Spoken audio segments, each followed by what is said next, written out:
Fala pessoal, sejam bem-vindos ao podcast Cara dos Esportes, Gabriel Martins aqui. Estou eu aqui mais uma vez gravando no meio da madrugada após uma notícia bombástica. Ontem foi no episódio de NBA, hoje no episódio de NFL. Mais tarde receberei o Rafael do Pick Six Brasil. Falaremos sobre os últimos negócios que aconteceram no fim da janela de trocas na NFL, que aconteceu nessa terça-feira. Daremos nossos votos para MVP após o mês de outubro. Mas antes tenho que falar sobre a demissão de Josh McDaniels do cargo de treinador do Las Vegas Raiders. Não apenas ele, o General Manager Dave Ziegler, que assumiu junto com Josh McDaniels, veio dos Patriots também foi demitido nessa madrugada de terça para quarta-feira, notícia que foi dada em primeira mão pelo Adam Schefter. Não surpreende, obviamente não surpreende, era questão de tempo. O trabalho do Josh McDaniels tem sido pavoroso, e eu falei muito na última off-season, durante a última temporada até, que a sorte do Josh McDaniels é que existiu Nathaniel Hackett no Denver Broncos. Porque o trabalho do Josh McDaniels era igualmente desastroso. Muito mal, e os jogadores odeiam ele, nada funcionava que ele tentava fazer, e era questão de tempo. Era questão de tempo a demissão. Esse ano não mudou, piorou. Teve a polêmica com o Chandler Jones, que, claro, o Chandler Jones parece passar por um momento complicado, mas que tudo fica mais estranho com o Josh McDaniels. Teve a questão com o Darren Waller, que aparentemente os dois não tinham um bom relacionamento, e foi parte do motivo para ele ser trocado pro New York Giants. Então, o Josh McDaniels, ele teve a primeira oportunidade dele como head coach em 2009 com o Denver Broncos. Ele era jovem ainda, ele tinha 33 anos, ele vinha de anos muito bons como coordenador ofensivo do New England Patriots, e ele foi um desastre completo. Ele começa aquele primeiro ano 6-0, depois perde todos os outros jogos, termina 8-8, e é demitido no meio da segunda temporada 3-9, no meio de uma rebelião, basicamente. Os jogadores do Denver Broncos odiavam o Josh McDaniels, né? E foi um grande desastre, né? E ele acaba também sendo pego por um escândalo de espionagem, né? Um dos assistentes dele estava filmando o treino do San Francisco 49ers. Depois que saiu a notícia, os Broncos demitiram ele, que assim, já estava sendo um desastre, e acho que foi a gota d'água. A versão oficial é que esse assistente dele agiu de forma independente, mas enfim, foi um desastre. Tem toda a história dele com o Indianapolis Colts. Ele seria o head coach do Indianapolis Colts quando o Frank Reich acabou assumindo. Os Colts já estavam contratando assistentes a pedido do Josh McDaniels, né? Isso foi em 2017. De 2017 para 2018, e ele deu para trás e quis permanecer no New England Patriots, se tornou o coordenador mais bem pago da NFL. Nunca ninguém entendeu direito o que aconteceu. A torcida dos Colts, com razão, ficou muito irritada, mas em retrospecto escaparam de um desastre também, né? Tudo bem que o Frank Reich terminou mal a carreira dele nos Colts, mas começou bem e tal. Mas foi tudo muito estranho, né? Como é tudo muito estranho do que cerca o Josh McDaniels agora com os Raiders. O time só piorou. Em relação... Ele assume um time que tinha ido aos playoffs, né? Que tinha ido aos playoffs com o head coach, o Bisaccia, né? Que era o interino. Ele assumiu depois que o John Gruden pede demissão quando os e-mails dele vazaram com mensagens racistas e tal. Ele consegue levar o time aos playoffs, e o Josh McDaniels herda essa equipe 6-11 no primeiro ano, 3-5 no segundo. Eu até brincava antes da última temporada dessa temporada, que o Josh McDaniels não tinha sido demitido porque o dono da equipe, o Mark Davis, não queria pagar, né, a rescisão, que ele já tava pagando de outros treinadores e tal. Mas acho que chegou um ponto que, depois da derrota para os Lions, chegou um ponto que não tinha mais como evitar. Mas última oportunidade que o McDaniels teve como head coach. Ao que tudo indica, os mesmos erros da primeira, arrogância, e isso acontece muito com assistentes do Bill Belichick. Eles querem agir como o Bill Belichick, mas eles não têm o peso do Bill Belichick, né? O Bill Belichick, ele pode gritar e botar o dedo na cara, porque ele fazia isso até do Tom Brady, e ele é o maior head coach de todos os tempos, né? Os assistentes dele não. Os assistentes dele não querem eles querem copiar, mas sem ter o histórico que o Bill Belichick tem, né?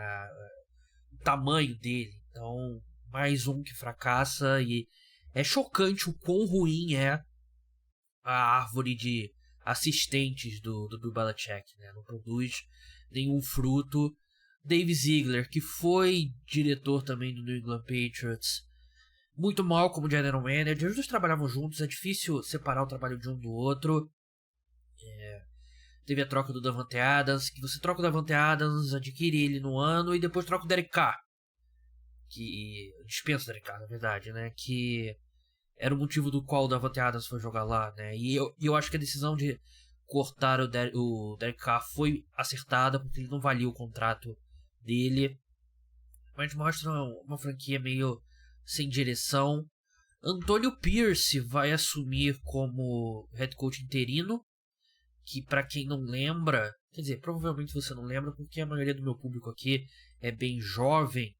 E ele foi linebacker do New York Giants, venceu o primeiro Super Bowl contra os Patriots, Super Bowl 42. Ele se aposentou em 2009, então a maioria de vocês provavelmente não acompanhava a NFL na época, mas é legal. E mais o motivo 1 milhão pra gente acreditar que vivemos uma simulação: o Antonio Pierce vai estrear como head coach interino contra o New York Giants, né, que foi o time dele. Definitivamente vivemos uma simulação. Então é isso, vamos pro programa agora. Minha conversa com o Rafael sempre muito legal. A gente falou sobre a janela de trocas, né, os negócios que aconteceram, e também demos nossos votos para MVP. Fala pessoal, sejam bem-vindos ao podcast Cara dos Esportes, episódio sobre NFL. Algumas horas atrás se encerrou a janela de trocas da Liga, dia 31 de outubro, às 3 da tarde, horário dos Estados Unidos, na costa leste. 4 horas da tarde aqui no Brasil. 5 horas? Não lembro agora. É 4 e 5 Sim. ou 3 e 5? Ou 3 e 4? Nossa. Acho que foi 5. Enfim, encerrou-se no final da tarde a janela de trocas. E eu e o meu amigo Rafael, do Pick Six, falaremos sobre os principais negócios. Passaremos também pelos que não são tão principais assim. E no final daremos o nosso ballot, faremos o exercício da democracia, dando nossos votos para MVP. E a gente fez esse exercício aqui no podcast Cara dos Esportes. Eu não lembro quem foi o convidado. Depois do fim do mês de setembro, agora chega o fim do mês de outubro, a gente atualiza. Lembrando que tem mais um episódio sobre NFL essa semana no podcast Cara dos Esportes. Preview da rodada, uma rodada quente, semana 9 da NFL com vários jogos interessantes. Podcast que vai ser exclusivo para apoiadores. Se você quer ter acesso a esse programa, aos meus textos que eu envio na newsletter, e também um mini podcast de sexta-feira falando sobre o Thursday Night Football, se torne apoiador. Link tá na descrição. Você tem desconto para assinar planos de 6 meses, 1 ano, por Pix, pagamento simples, fácil. Tá lá na descrição, se você puder ajudar, por favor. Rafa, seja bem-vindo. Intimidade aqui, já te chamando de Rafa. Seja bem-vindo mais uma vez ao podcast Cara dos Esportes. Obrigado, e é sempre divertido falar de trocas. A gente estava conversando antes, você disse que essa foi sem graça, mas para quem acompanhava a NFL 10 anos atrás, essa janela de trocas seria uma loucura se tivesse, sei lá, foram 7, 8 trocas hoje, os nomes foram trocados. A gente estava até discutindo aqui 10 anos atrás que o único cara trocado foi o Percy Harvin. Pra quem não viu, eu pensei numa analogia, seria como se daqui a um ano, assim, o Chiefs trocasse o Kadarius Toney. Só isso. Ele era muito melhor que o Kadarius Toney, né? Só que nessa altura ele já não era, né? Quando ele foi trocado. O Percy Harvin, que era um grande jogador, mas teve muito problema com enxaqueca. Eu lembro bem, tinha jogo que nos Vikings, tipo, horas antes do jogo, tu não sabia se ele ia poder jogar, porque ele tava no vestiário com pressa de gelo na cabeça pra saber se ia aguentar. Realmente, as janelas de troca da NFL têm sido mais agitadas do que no passado. Nos últimos anos, essa não foi tanto quanto nos últimos 2, 3 temporadas, mas tiveram alguns nomes interessantes se movendo. Vamos começar pelas 2 trocas que o Washington Commanders fez, né? Foi o grande vendedor nessa janela. A sensação que dá, o time tá balançando a bandeira branca, talvez, nessa temporada. O Washington Commanders trocou os seus 2 edge rushers, né? Trocou o Chase Young e o Montez Sweat, a posição que era uma força da equipe está um pouco fraca agora, né? A equipe tem ainda uma dupla de defensive tackles muito boa, mas sem muito talento na posição de edge rusher. Vamos começar pela ordem cronológica, Rafa. O Montez Sweat foi enviado para o Chicago Bears. Os Bears recebem o Montez Sweat. O Washington Commanders recebe uma escolha de 2ª rodada em 2024. Vou falar também do Chase Young, porque acho que não dá pra falar dos dois separados. Chase Young vai pro San Francisco 49ers por uma escolha de 3ª rodada em 2024. Então, Chase Young, que foi draftado um ano depois, dá um retorno menor pro Washington Commanders. Montez Sweat no 5º ano de contrato dele, Chase Young no 4º, mas os Commanders não exerceram a renovação automática de 5º ano. E o último ponto que liga os dois têm o mesmo agente. Os dois são agenciados pela mesma pessoa e complicava a situação porque ambos chegariam no mercado ao mesmo tempo. E é uma questão que cada dólar que vai para um free agent deixa de ir para o outro free agent, né? Então, era uma situação curiosa, né? A gente lembra no passado, teve uma época que o Jimmy Garoppolo e o Tom Brady, quando os dois estavam nos Patriots, tinham o mesmo agente, né? Então, é sempre uma situação desconfortável. Falava-se muito que os Commanders iam escolher um dos dois, porque para facilitar as negociações e tal, e até porque você vai pagar muito dinheiro, é difícil, a equipe já tem muito dinheiro investido na linha defensiva, e eles foram lá trocar os dois, Rafa. Começando pelo Montez Sweat nos Bears. Não sou muito fã. E você? Você não é muito fã do quê? Montez Sweat. A troca achei cara. Eu acho que o Montez Sweat ele tem uma base mais alta, mas o Chase Young ainda tem um potencial muito maior. E, sei lá, eu acho que os Bears eles são meio que viciados em trocar uma escolha de 2ª rodada por um jogador que não é uma estrela da posição, né? Eles fizeram isso ano passado com o Chase Claypool. Eu te perguntei do que você não era fã, porque poderia ser tudo, né? Sim, você poderia não ser fã da troca pelo lado dos Commanders, você poderia não ser fã da troca pelo lado dos Bears, você poderia não ser fã do jogador, você poderia não ser fã da compensação. Achei a troca boa pro Commanders. Achei uma troca boa pro Commanders. Eu acho que ela faz sentido pro Commanders, porque a compensação foi interessante. É ali uma escolha de 2ª rodada, igual você falou, ele já tem dinheiro investido na linha ofensiva. Defensiva. Eu acho que é difícil... linha defensiva, desculpa. Fica difícil de dissociar, que você pensa assim, eles vão trocar o Montez Sweat, tem uma compensação boa, eles vão poder assinar com o Chase Young. Não, mas eles trocaram o Chase Young também, então essa parte fica um pouco esquisita. Mas eu não sei por que o Chicago Bears se coloca nessa situação, pra ser bem sincero. Porque uma escolha de 2ª rodada pro Chicago Bears, ano passado, eles trocaram pelo Chase Claypool, uma escolha de 2ª rodada. Ela foi literalmente uma escolha de 1ª rodada em qualquer outro ano que não fosse 2023, porque ela foi a 32ª escolha do draft. O Miami Dolphins, se não me engano, tinha perdido uma escolha, então eles mandaram uma escolha de 1ª rodada para um jogador que não está mais no time. Foi pelo tampering com o Tom Brady, eles perderam a escolha. E o jogador está inclusive no Miami Dolphins.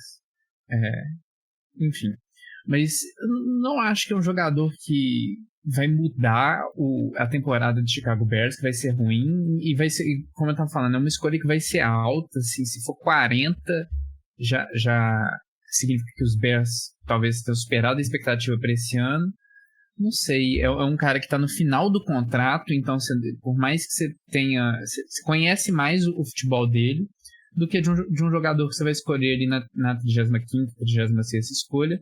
Só que esse cara vai custar muito menos que o Monte Sweat. Você trocou ele por isso, imagina que o Chicago Bears vai dar um contrato novo para ele. Embora franquias ruins nunca se sabe.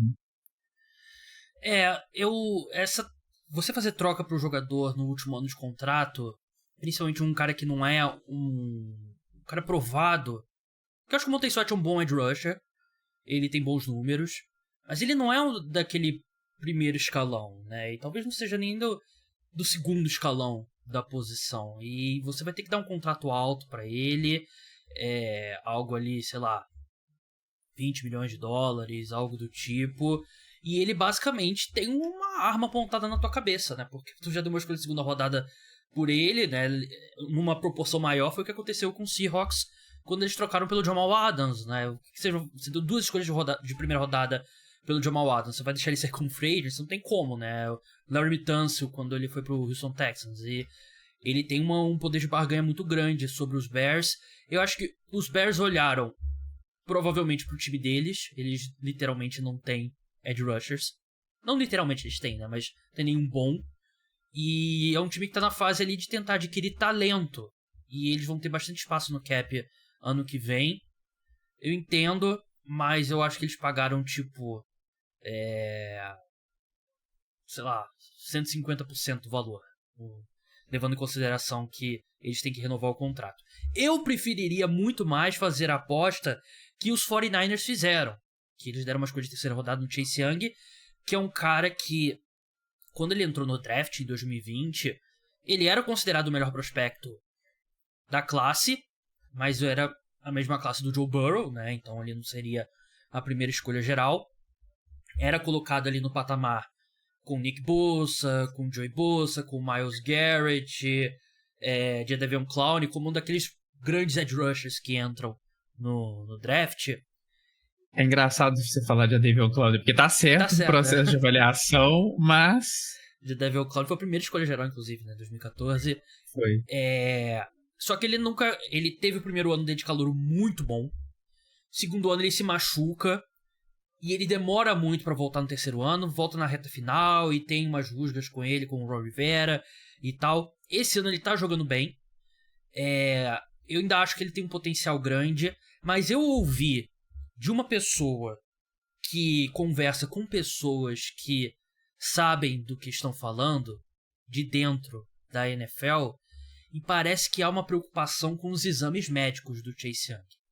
Porque, não sei se você lembra, em 2021, quando ele se machucou, ele rompeu o ligamento cruzado anterior, e parece que não foi só o ligamento cruzado anterior, né? Foi uma lesão um pouco mais séria. E parece que há preocupação quanto à condição física dele. Mesmo assim, mesmo se tiver essa preocupação, eu acho que vale a aposta. Os 49ers precisam de reforço nessa posição de edge rushers. Pode parecer que não, mas eles têm uma necessidade. E assim, se ele tiver uma questão física a longo prazo, você usa ele essa temporada, de repente você usa a tag ano que vem, e depois tchau e benção. Não tem muito risco. Eu achei que foi uma ótima aposta para 49ers. Eu acho que é o tipo de troca que mostra por que existem times bons e por que existem times ruins na NFL. Ele foi trocado por uma escolha de terceira rodada. Só que aqui é o oposto da escolha de segunda rodada do Chicago Bears. A escolha de terceira rodada do San Francisco 49ers vai ser ali 90 e tantos. Que o ouvinte aqui provavelmente é bem informado, ele sabe que um Chase Young, ele gera uma escolha compensatória, tá certo que vai ser daqui a um outro ano, que muito provavelmente vai ser de terceira rodada. Então o Chicago Bears, basicamente, o Commanders, ele abriu mão do Chase Young, que estão saindo alguns reportes nesse sentido, de que talvez questão física, questão até de disciplina dele não seja da melhor. Mas você trocou um cara que era um dos prospectos recentes da posição com maior potencial para subir 10 posições, 15 posições em um ano de diferença no terceiro round. E pro San Francisco 49ers, você tá pegando todo esse pacote. É um time que tem um histórico muito bom de desenvolver jogadores na linha defensiva. E agora, assim, se o Chase Young jogar como ele jogou como calouro, vai ser um negócio absurdo. Já tava vendo os memes do quarterbacks adversários vendo o Nick Bosa e o Chase Young contra eles. Porque o Chase Young, assim, ele pode até não jogar bem, mas ele bota medo. Porque o cara é do tamanho do armário que tá aqui atrás de mim. E o Nick Bosa também é difícil acreditar que ele não que ele é natural, né? Porque o tamanho dele é um negócio absurdo. Mas eu acho que mesmo que ele não chegue ao potencial que a gente via nele na época do draft, eu acho que ele é uma boa troca. E o último ponto que você falou sobre a escolha de terceira rodada, questão de escolha compensatória, os 49ers devem receber uma escolha compensatória pelo Mike McGlinchey, né, que assinou um mega contrato com o Denver Broncos na última off-season. Então, você roda, né, você tira... E se perdeu o Chase Young, se não assinar com ele, provavelmente recebe de volta a escolha. Então, sim. Não tem. Assim, um ponto que a gente vê os times inteligentes saindo muito bem é no manejamento das escolhas compensatórias, né? O Patriots normalmente vai muito bem, os Ravens normalmente vão muito bem, e tem um cara que eu sigo no Twitter que o perfil dele é monitorar escolhas compensatórias, que acho que é um dos perfis mais específicos que eu sigo no Twitter, né? Esse, com exceção, o mais específico é se o Zach Ertz quebrou um tackle hoje, né? Que eu acho que não tá tweetando mais, infelizmente. E ele, volta e meia, tem um time que contrata um jogador, tipo, 2 semanas depois da janela de free agents abrir, que só serve pra ferrar o cálculo das escolhas compensatórias.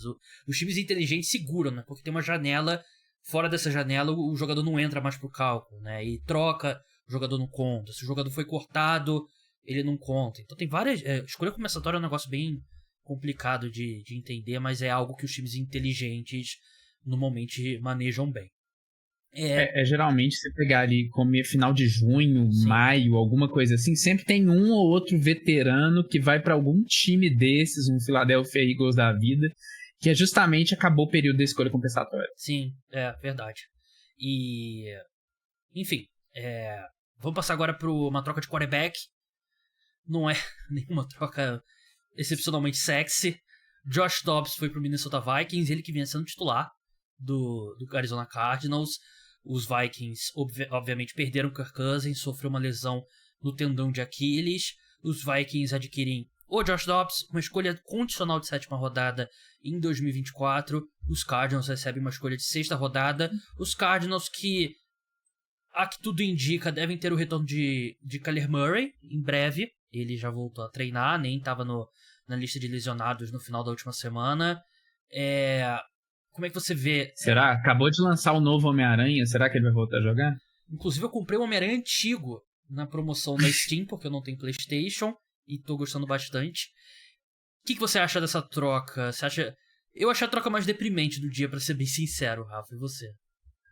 Deprimente, com certeza, né? Porque ela só acontece porque o Kirk Cousins, que... Fazer um pequeno parênteses. Eu acho que 80%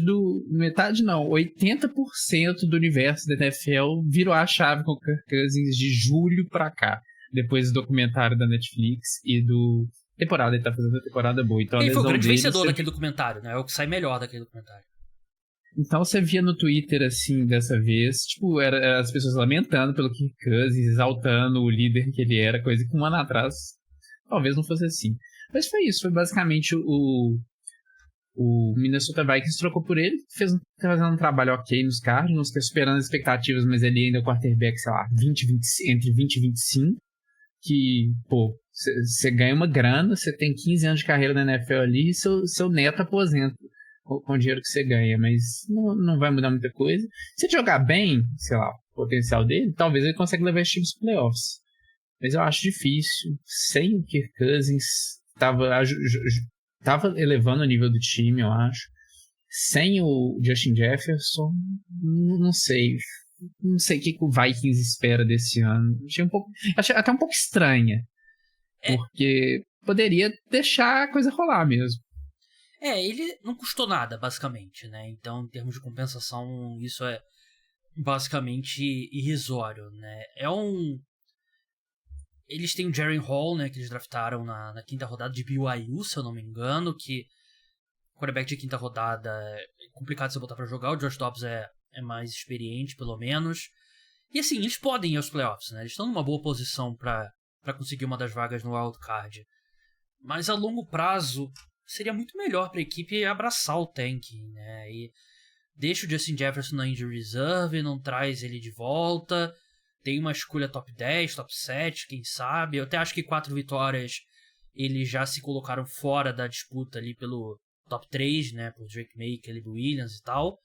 Mas eu sinceramente eu acho que abraçar nem a mediocridade, né? Abraçar o tanking mesmo teria sido a melhor opção pro Minnesota Vikings. O que eles fizeram foi abraçar a mediocridade, né? Porque agora eles vão ser um time medíocre com o Josh Dobbs. Medíocre na definição, no conceito da palavra, mediano. Eu sinceramente acho que nem isso.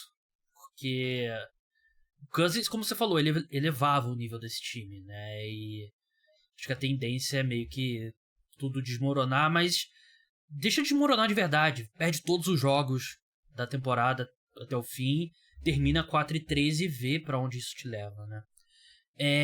Uma troca que aconteceu na segunda-feira, o Leonard Williams foi pro Seattle Seahawks, defensive lineman do New York Giants. Aliás, quem tá assistindo no YouTube tá vendo o Rafael mais uma vez com camisa que venceu, do time que venceu o New York Giants no final de semana. Dessa vez É a terceira vez seguida pra quem tá contando. É o que eu tava falando com ele antes de entrar no ar. Se eu deixasse pra convidar ele quando os Giants vencerem um jogo, não convido mais o Rafa, né? Eu podia ter convidado semana passada, né? Enfim. Até perdi minha linha de raciocínio aqui. Escolha de segunda rodada que os Giants receberam em 2024, uma escolha de quinta rodada em 2025 e um ponto bem relevante. Os Giants absorveram 9,5 milhões de dólares do contrato do Leonard Williams em 2023, que é o último ano de contrato dele.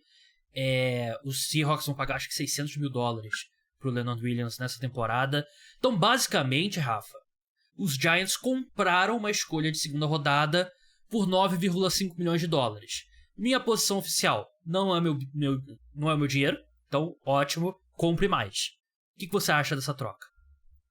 Não faz falta, né? 9 milhões e meio de dólares pro New York Giants. Embora a receita seja bem dividida igualmente ao New York Giants, um dos times mais valiosos do mundo de qualquer coisa que a gente tá falando. E tu não vai fazer o que com esse dinheiro esse ano? Não vai fazer nada com esse dinheiro esse ano. Uhum. E literalmente está sobrando. Uhum. Enfim, eu acho que é uma troca boa pros Giants, porque a coisa no Giants, aí aqui eu não tenho lugar de fala, né? Mas tá meio depressiva. Assim, a perspectiva que você tinha no começo do ano de que o time tava na trajetória positiva, o gráfico apontando para cima, agora o gráfico não sei se tá pro lado, se tá para baixo. Você tem Daniel Jones ali, 2 anos de contrato, aquele negócio. O Brian Daboll,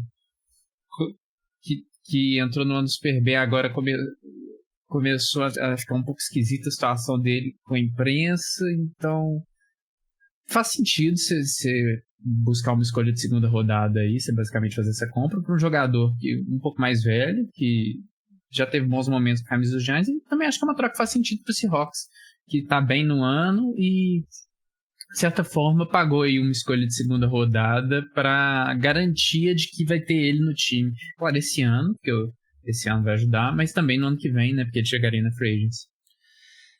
O Seahawks precisava de reforço na linha defensiva, né? Eles perderam recentemente por lesão o Shannon Uzo, né? Então o time precisava... Ele não é um edge rusher, o Leonard Williams, né? Ele é mais aquele cara ali de defensive end de esquema 3-4, né? Aquele cara que joga mais ali pelo interior, né? Pode jogar um pouco aberto também, dar um base, mas não é um pass rusher puro, né? Ele é um bom jogador. Eu achei muito caro, escolha de segunda rodada. Eu achei que nesse ponto foi boa pro New York Giants. Mas posso fazer um leve desabafo? Você citou o nome do Brian Daboll. Acabou o amor? Não acabou o amor. Mas eu acho que é um pouco suspeito o quão bom ele tá sendo no tanking. Me deixa um pouco preocupado, porque meu sonho é que ele e o Joe Schoen tenham sentado, conversado e falado, a gente não pode ter mais um ano de Daniel Jones, depois disso, vamos pro tanking. Só que o Brian Daboll tá sendo excepcional no tanking, né, e tomando decisões ruins. Nos Estados Unidos tem aquela expressão, né, que é jogar a pessoa debaixo do ônibus, né, quando você expõe a pessoa, bota na fogueira, algo do tipo assim, né, tipo, ele que fez merda. Tira o seu da reta em português. Tirou. O Brian Daboll tá fazendo isso direto, né, e isso me incomodava ano passado já. Então eu tô um pouco com medo com o Brian Daboll, né, porque eu já tenho recebido alguns replies nessa linha. Será que o Brian Daboll pode ser o Matt Nagy? Novo Matt Nagy, né? Porque o Matt Nagy ganhou o prêmio de treinador do ano um ano e era o Matt Nagy, né? E... ganhou em cima do Frank Reich. Exatamente. Eu tenho medo, mas ao mesmo tempo eu tenho noção de que o Matt Nagy, aquele time dos Bears foi aos playoffs por causa da defesa e ele era um cara de ataque, né? Então o Brian Daboll tem mais méritos, mas... Você não acha um pouco suspeito um técnico ser muito bom no tanking? Eu tô começando a achar que não é intencional. Então, o problema pra mim nunca é o cara ser bom no tanking. Assim, se o time tá tancando, até que provavelmente não é isso tudo. Mas enfim, o problema é o que acontece, que aconteceu justamente com foi o último técnico dos Giants, o Joe Judge, que a coisa não pode virar um circo. Foi o que aconteceu com me fugiu o Matt Rule no Carolina Panthers. Foi o que aconteceu com o Nathaniel Hackett o Urban Meyer no Jaguars, Nathaniel Hackett nos Broncos. A coisa não pode virar um circo. Tá virando em Nova York. Tá virando um circo. É complicado. Eu acho que eu vou dar um voto de confiança por esse ano. Espero que seja esse o plano. E assim, eu falei isso a off-season inteira, né? Se a expectativa da torcida era a gente venceu um jogo de playoff em 2022, vamos vencer dois jogos de playoffs agora em 2023, era uma expectativa completamente inalcançável pela falta de qualidade no elenco. E eu acho que os Giants estão vendo bem esse outro lado da moeda, né? Um exemplo clássico de retorno à média. Algumas trocas de menor impacto. Ezra Cleveland, guarde do Minnesota Vikings, foi pro Jacksonville Jaguars. O cara que tem bastante jogo nas costas, então um bom cara ali pra você ter no seu interior de linha ofensiva. Rasul Douglas, cornerback do Green Bay Packers, foi pro Buffalo Bills. Os Bills mandaram uma escolha de terceira rodada para Green Bay em 2024. Recebem de volta o Rasul Douglas e uma escolha de quinta rodada em 2024. E aqui é um buraco que os Bills têm na secundária, né? Até uma situação estranha, porque eles selecionaram Kyrie Lamb na última temporada, na primeira rodada, e ele tá levando health scratch, né? Que é quando o cara tá saudável, mas não é relacionado pra partida. Acho que foram 5 ou 6 já nessa temporada, né? Então é uma situação estranha que os Bills parecem estar desistindo bem cedo da sua escolha de primeira rodada no ano passado. E o Rasul Douglas é um bom cornerback. Eu acho que é um bom cara ali pra te dar alguma profundidade. Isso, e ele era da leva... Não sei se é amigo, mas é porque o Packers assinou com ele no meio de uma temporada, acho que uns 2 ou 3 anos atrás, e o Aaron Rodgers gostou dele. Aí o Aaron Rodgers dava entrevista falando, não, a gente tem que contratar o cara, então ele pode ser um pouco daquela leva que talvez o front office dos Packers não estava tão interessado, mas tinha que agradar pra quem tá vendo no YouTube, entre aspas, patrão. Ele jogou 3 anos nos Packers aqui. Eu tinha a memória dele no Falcons, né? Mas acho que eu tô confundindo com outro jogador. Ele jogou nos Eagles antes. Ele jogou nos Panthers também, que ali é meio coaching tree, né? Já não tava o técnico dos Bills não tava lá mais, né? Mas de casa. Donovan Peoples-Jones, wide receiver dos Browns, foi pro Detroit Lions, escolheu sexta rodada em 2025. Rotação ali não tem. Eu achei curioso, não sei se sua impressão, eu achei curioso o Detroit Lions trocar por um wide receiver. Eu fiquei pensando um pouco no motivo. O Josh Reynolds ontem queria entregar a bola porque queria entregar a bola, mas assim, mas tem jogado bem, relativamente porque ele não é um wide receiver 1. Mas assim, será que é porque eles não estão botando fé no Jameson Williams? Eu fiquei pensando um pouco nisso. Eu escrevi recentemente na minha newsletter que eu queria ver os Lions indo atrás de um wide receiver, porque eu acho que faltava uma encorpada.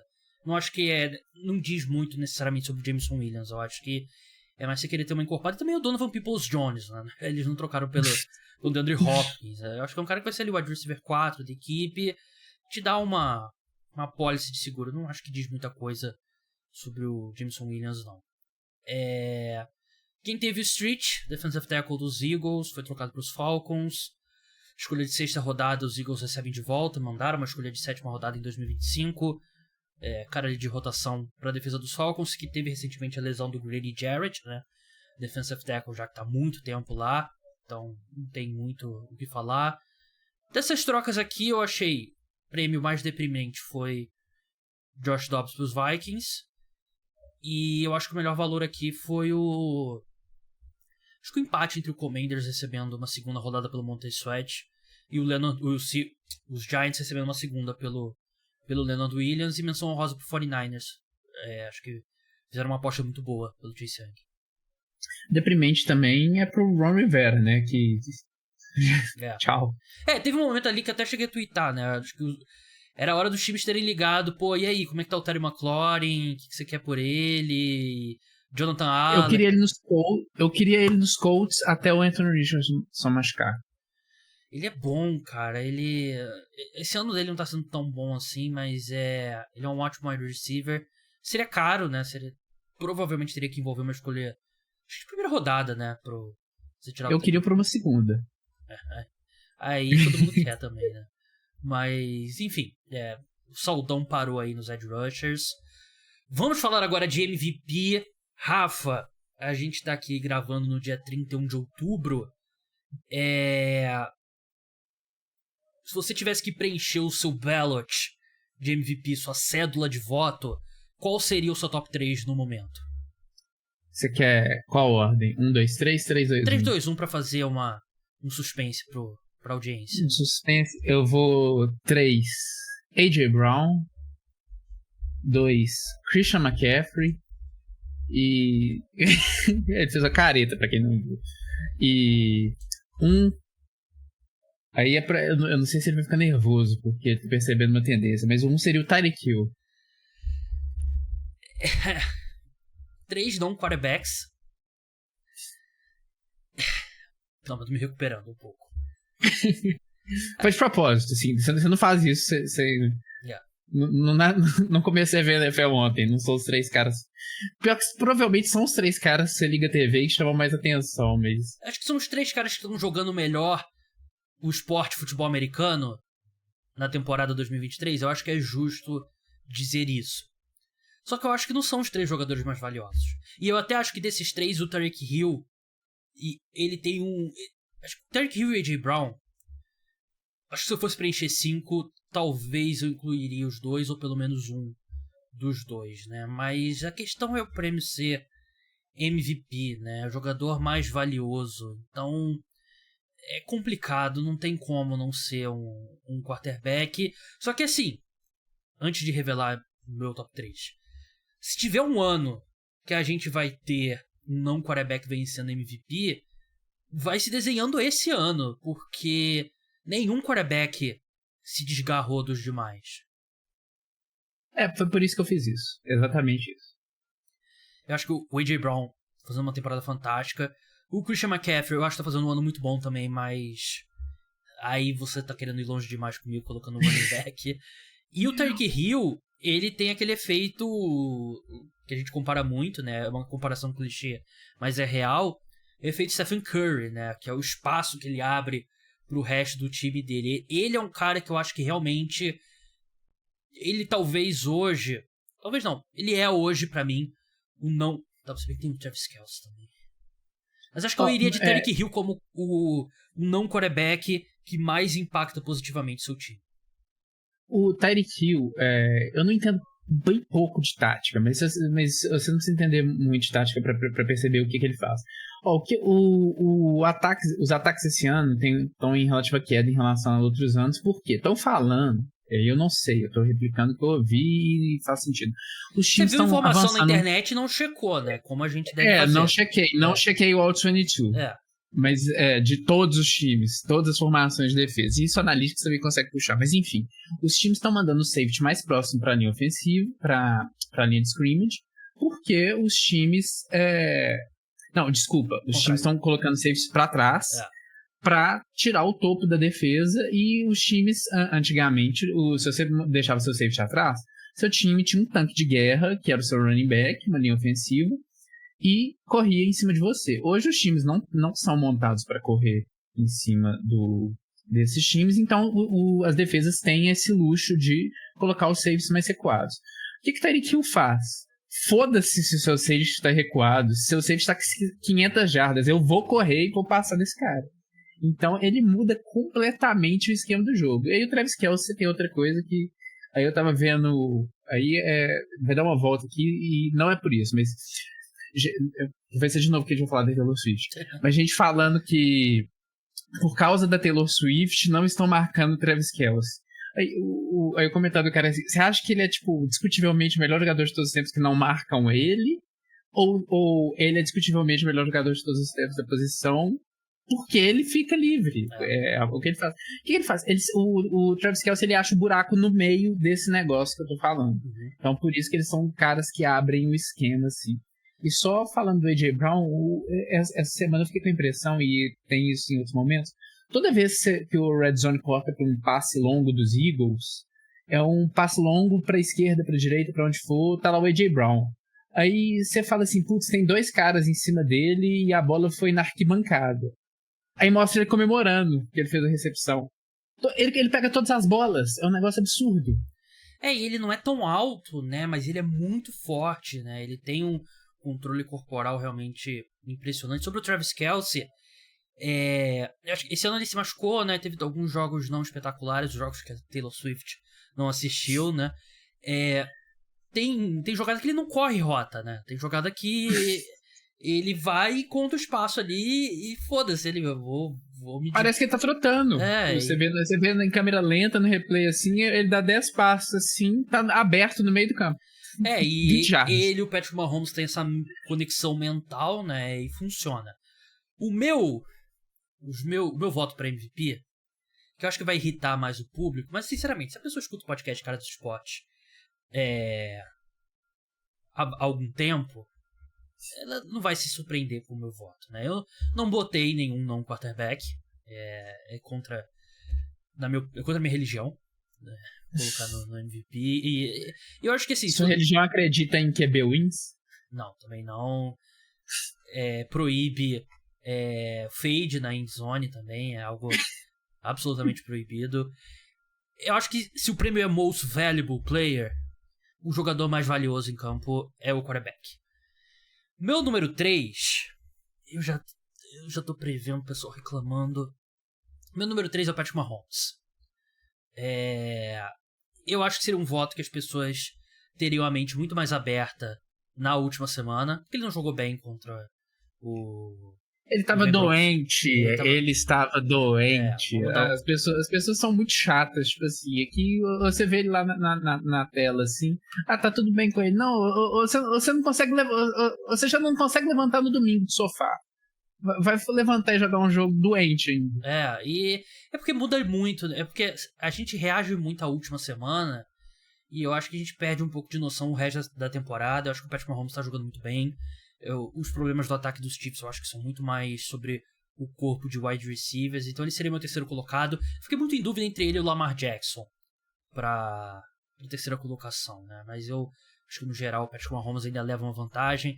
Acho que é um argumento para ser feito sobre o Josh Allen, que é aquilo que eu já falei 1000 vezes aqui no podcast. Os números do Josh Allen são iguais aos números dele em 2021, né? Que foi o melhor ano dele. Mas você vê em campo, tá faltando alguma coisa, né? Não é o mesmo jogador. Meu número 2 é o Jalen Hurts, do Philadelphia Eagles, né? Que eu acho que é um cara que ele não começou tão bem o ano, então acho que talvez demore ainda um pouquinho o pessoal perceber que ele voltou a jogar muito bem. Eu acho que ele é um cara que ele tá se protegendo mais como corredor, apesar do time dos Eagles literalmente jogar ele embaixo de 1000 quilos, sei lá, umas 3, 4 vezes por partida. Ele aguenta isso no leg press, 1000 quilos. É o que eu falo sobre o tush-push, né, do Philadelphia Eagles, né? Funciona quando você tem literalmente o quarterback mais forte da história da NFL, né? Que é o Jalen Hurts. Né? Ele é o cara que ele disputava competição de levantamento de peso no colégio, né? Ele é absurdamente forte. Eu não sei qual que é o valor e eu não tenho tanta referência de leg press, mas eu já vi vídeo, fala que o que ele faz no leg press é um negócio absurdo. Acho que é 600 libras, né? Que eu não sei o que é em... Vê aí. Deixa eu ver, jogar aqui. Quilos. 600 libras em quilos. Acho que foi isso. 272. Jalen Hurts, Powerlifting, High School. No High School ele pegava 270? Era squat. Squat é aquele agachamento. 600 libras. Eu não sei fazer agachamento. Não tenho a menor referência. Mas enfim, e é justamente ali o touch-push. Pô, você precisa de impulsão, né? Uma impulsão ali de leve, fazer. E, pô, os caras vão encontrar você. Tá, você empurra eles. É absurdo. Quadríceps. Uma vez eu tuitei que eu queria ver um dia eles colocarem uma pessoa normal no meio ali do touch-push. E várias pessoas me apontaram que essa pessoa provavelmente morreria, né? Então, talvez não seja uma boa ideia. Mas assim, o Jalen Hurts tá jogando muito bem. Claro que é muito ajudado pelo AJ Brown, que tá fazendo um ano fantástico. Mas acho que um ajuda o outro. E eu acho que o Jalen Hurts merece estar nessa briga aqui.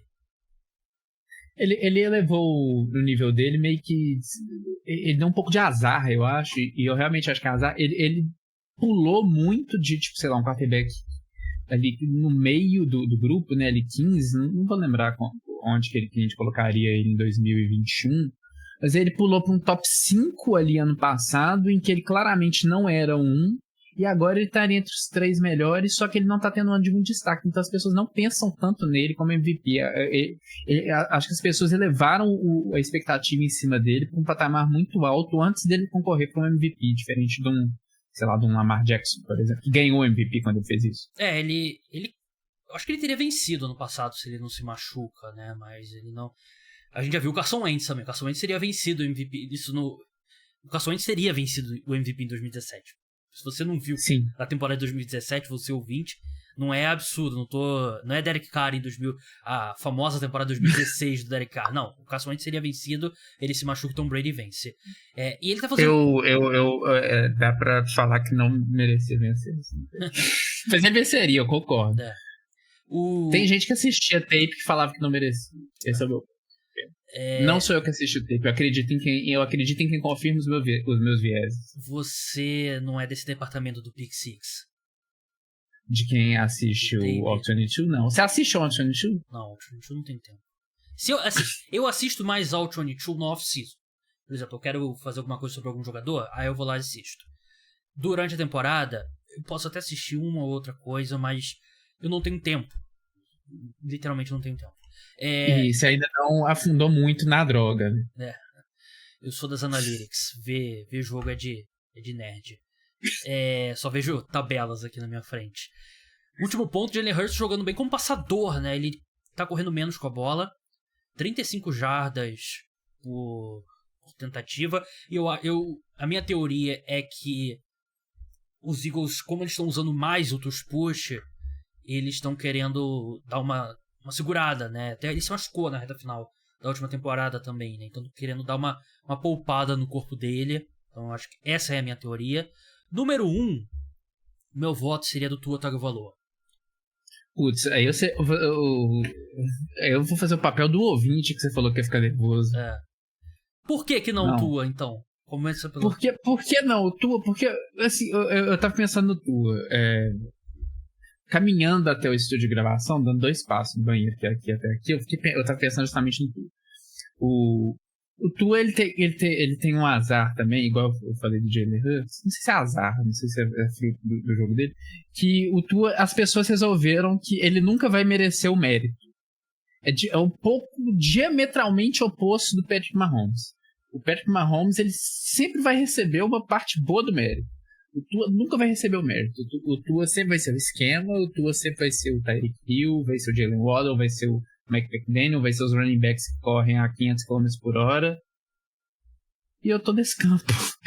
Eu acho que o Tua tem o Tyreek Hill, que eu falei aqui que seria o meu MVP. A gente falou um pouquinho de por que ele faz essa diferença. Posso pegar aqui os stats do Tyreek Hill. Tyreek Hill na semana 1 teve 215 jardas. Semana 3 ele teve 157. Na semana 5 ele teve 181. Semana 6 ele teve 163 jardas. Então... ele bateu 1000 jardas na semana 7, né? Que absurdo. Enfim, o Jalen Waddle não tá tendo um ano tão bom, mas é um cara que jogou bem na última semana. Também, pela velocidade dele, ele também destrava algumas coisas na defesa. Os caras ficam lá com medo. os running backs, o Devon Achane machucou, mas estava jogando bem. Então é basicamente isso. Eu acho que o Tua não... Sei lá, pode ser preconceito com o Tua, talvez seja mesmo. Se o Talvez Tua você não fosse tenha, eu destro, tenha. você não estaria falando isso. É, Daquele famoso vídeo, né, que inverteram os passes do Tua, né, porque aí ele parecia destro. Porque ele parece tipo o Drew Brees, né, ele passando a bola. eu já vi, era essa legenda, não era? Foi a NFL que colocou. Acho que foi, é. Ele parecia o Drew Brees passando com a mão direita, né, mas assim, tudo bem, ele tem um excelente esquema, tem um excelente treinador, tem talvez a melhor dupla de wide receivers da NFL no Tyreek Hill e no Jalen Waddle. Mas ele tem muito mérito, que a bola sempre vai no lugar, quase sempre, no lugar certo, na hora certa, né? Ele tem um timing e tem uma precisão realmente absurda. E eu acho que muito... Não tô dizendo que é o seu caso, mas acho que muita gente entrou na temporada achando o Tua não vai conseguir jogar a temporada inteira, os Dolphins precisam de um novo quarterback, não confio nele, e acho que tem uma dificuldade pra aceitar que ele está jogando muito bem. E assim, eu acho que tá sendo uma disputa muito aberta. Tanto que eu coloquei 3 nomes, você colocou outros 3 nomes completamente diferentes e ninguém se separou ainda. E eu acho que tá tudo muito próximo ainda. Eu daria uma pequena vantagem pro Tua, mas assim, se o Jalen Hurts jogar bem na próxima semana e o Tua jogar mais ou menos em Frankfurt, né, inclusive o jogo é na Alemanha, eu acho que isso vira muito fácil, eu acho que tá muito aberto. A conclusão que eu tiro aqui eu não sei se a gente chegou numa semana 8. Tudo bem que às vezes a gente chega na semana 8 achando, esse cara vai ser MVP e o cara não vence. Mas... Às vezes que machuca. Se machuca também. Mas eu acho que é difícil a gente chegar nessa semana 8 e não ter um consenso, pelo menos, né? De quem que é o 1, 2, o 3. Tanto que eu perguntei no Twitter ontem e teve 1 milhão de respostas diferentes, né? Eu não... Acho que é um ano que tá bem aberto mesmo. E se vai ter um ano que não vai vencer um quarterback, acho que esse é o ano. E só semana 8, e aí tem o prêmio de MVP fala com todas as palavras aqui, ele é tosco. Ele não faz sentido nenhum, igual você falou, é o jogador mais valioso. Isso muda completamente a questão em relação a quem é o melhor jogador. Aí você começa a entrar na questão da desigualdade de importância da posição da NFL. E você tem um ponto que são votos, são 50, sei lá, 60 pessoas que têm o voto lá nos Estados Unidos, jornalistas, isso aí até de menos, mas aí o critério fica um pouco mais subjetivo, porque você vai ter caras que são da geração antiga que o cara nem vê jogo mais, e você vai ter caras um pouco mais recentes que o cara foca na analytics e vai levar o voto deles para a sério, e você vai ter também um peso maior no final da temporada. Por isso, eu acho que o Joe Burrow tá correndo por fora. Eu não acho que é um absurdo não, porque realmente no ano que tá totalmente aberto, né, até ver as odds dele, 21,0 pra ele vencer o MVP. Devia estar assim, mais de 50, sei lá, semana 4, assim. É difícil conseguir um valor aqui, né, eu tô olhando aqui, Brock Purdy já caiu pra 29,0, em determinado momento da temporada foi o meu voto. Jalen Hurts... Mas eu acho que o Joe Burrow tem mais chance de ganhar do que o Brock Purdy. Isso é... Lamar Sim, Jackson... mas a odd você falou 29,50? 21,0. O do Do Joe Burrow 21,0 Brock Purdy 29. Desculpa, eu pensei em 50, não, tá certo. Lamar 6,5, eu acho que é um cara que também tem possibilidade, eu diria. O Joe Burrow eu acho que é um cara que ele cresceu em todas as temporadas dele, né, ao longo do ano, né? Então, de repente ele pode... É um ano que tá aberto, se tem um ano que o cara vai superar um início mais ou menos e vai vencer o prêmio, pode ser esse ano também. As odds aqui, Jalen Hurts 4,0, Tua 4,50, Mahomes 4,75, Lamar 6,50, Josh Allen 13,0, Trevor Lawrence 21,0. Então é isso. Pessoal, muito obrigado a todos que escutaram. Rafael, muito obrigado pela sua participação. Siga lá o Pick6BR, se eu não me engano. Underline BR. Arroba Pick6_BR. Se quiserem me ver falando mais de Taylor Swift, eu falo pouco no Twitter, no meu Twitter normal, @rbalta1. Isso eu não sigo. Infinitas besteiras. Não segue. Verdade, não segue. Mas eu provavelmente não te sigo, porque a minha timeline de futebol americano é outra. R o quê?